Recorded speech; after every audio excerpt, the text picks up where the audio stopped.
Legislative Update, May 15th, 2017.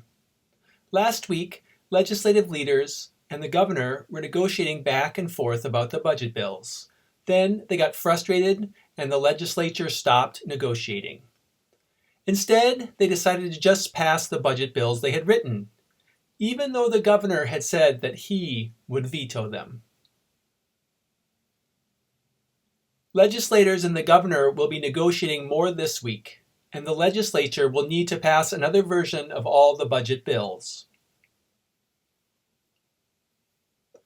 According to the state constitution, the legislature is required to adjourn by next Monday, May 22nd.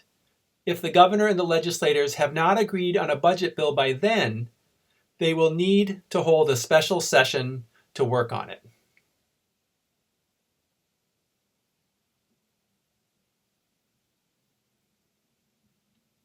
Follow-up to action alerts. Thank you to everyone who made calls or sent emails in response to the action alerts. One action alert was about the accommodation fund for state employees. Your calls and emails convinced legislators to continue putting $200,000 in the fund per year. Yay! Unfortunately, the bill continues to require agencies cover at least half the cost of accommodations. We are still hoping that we and the governor can convince the legislators to eliminate this policy. Another action alert was about funding for the Minnesota State Academies.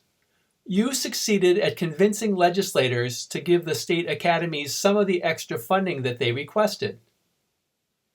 Legislators gave them an additional $400,000 per year.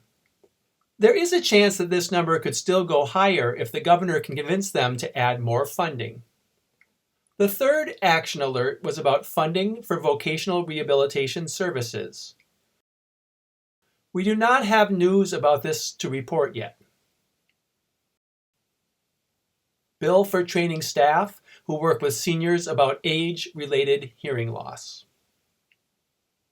On Wednesday, the Senate passed H.F. 952, the bill to ensure that staff of assisted living facilities and home care agencies can take training about age-related hearing loss and have it count towards their annual training requirements.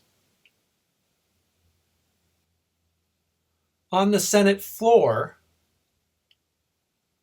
Senator Karen Housley did a great job of explaining the bill, and it passed unanimously. Now it will be sent to the governor to sign it into law. For more information and updates, visit www.mncdhh.org.